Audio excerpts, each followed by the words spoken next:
केंद्रीय मंत्री नरेंद्र सिंह तोमर ने कांग्रेस पर डर्टी पॉलिटिक्स करने का आरोप लगाया। केंद्रीय मंत्री नरेंद्र सिंह तोमर ने एक निजी होटल में पत्रकारों से चर्चा की। चर्चा में उन्होंने बताया कि रविवार को केंद्रीय गृह मंत्री अमित शाह ग्वालियर आ रहे। वह प्रदेश कार्य समिति की बैठक को संबोधित करेंगे और यह बैठक कई चरणों में होगी, जिसमें कई मुद्दों पर चर्चा होगी और आगामी विधानसभा चुनाव की अंचल में रूपरेखा तय की जाएगी। उन्होंने कांग्रेस पर भी बड़ा हमला बोला। कांग्रेस पर उन्होंने डर्टी पॉलिटिक्स करने का आरोप लगाया। मध्य प्रदेश चुनाव प्रबंधन समिति के संयोजक नरेंद्र सिंह तोमर ने परिवारवाद को लेकर उठ रहे सवालों पर स्पष्ट किया है कि अगर किसी परिवार का सदस्य किसी पद पर नहीं है तो उसे परिवार के बेटा बेटी जो सक्रिय होकर पार्टी के लिए काम कर रहे हैं उसे टिकट दिया जा सकता है। उदाहरण के लिए सबलगढ़ में मेहरबान सिंह जी की मृत्यु हो गई तो उनकी बहू सरला रावत को टिकट दिया गया। इसे परिवारवाद से पृथक रखना चाहिए। केंद्रीय मंत्री नरेंद्र सिंह तोमर ने परिवारवाद का शाब्दिक अर्थ समझाया। ग्वालियर से चर्चा के दौरान केंद्रीय मंत्री नरेंद्र सिंह तोमर ने कहा, कल 20 तारीख को प्रदेश कार्य समिति की बैठक संपन्न हो रही है। इस बैठक में 1500 से अधिक कार्यकर्ता पूरे प्रदेश भर के विभिन्न श्रेणियों के सम्मिलित होने वाले हैं और इस कार्य समिति का शुभारंभ भारतीय जनता पार्टी के राष्ट्रीय सह संगठन महामंत्री आदरणीय श्री प्रकाश जी के कर कमलों से संपन्न होगा। शाम को 4 बजे देश के गृह मंत्री और पार्टी की दृष्टि से मध्य प्रदेश चुनाव के हिसाब से उनके काम के अंतर्गत है, ऐसे हमारे नेता और भारत सरकार के गृह मंत्री अमित शाह जी बैठक का समारोह करेंगे। इस बैठक में भारतीय जनता पार्टी के प्रदेश के अध्यक्ष मुख्यमंत्री शिवराज सिंह चौहान जी, हमारे केंद्र सरकार में मंत्री आदरणीय ज्योतिरादित्य सिंधिया जी,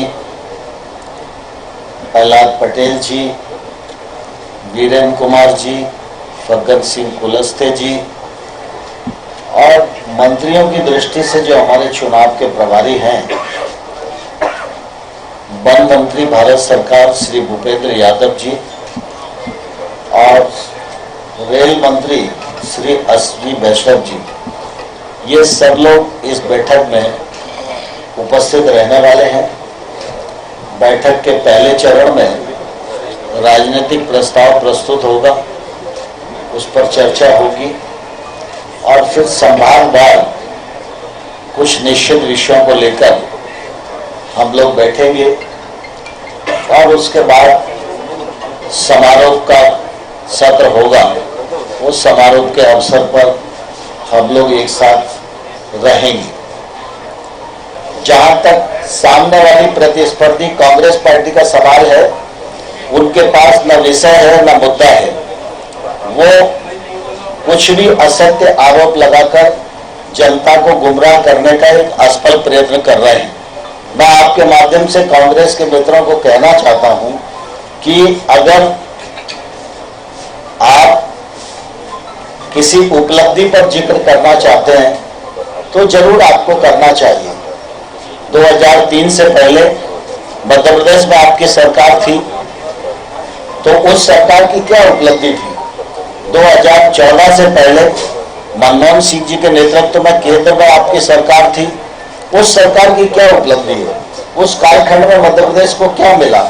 चुनाव में अगर ये चीज परोसेंगे तो ध्यान में आएगा कि स्वस्थ प्रतिस्पर्धा हो रही है, लेकिन कांग्रेस डर्टी पॉलिटिक्स पर उतर आई है और उसके पास कोई विषय नहीं है। विषयहीनता और नेतृत्वहीनता के दौर से कांग्रेस गुजर रही है, लेकिन जनता इससे गुमराह होने वाली नहीं है, क्योंकि पिछले बार का जो निर्वाचन था उसमें कुछ समय कांग्रेस को काम करने का अवसर मिला।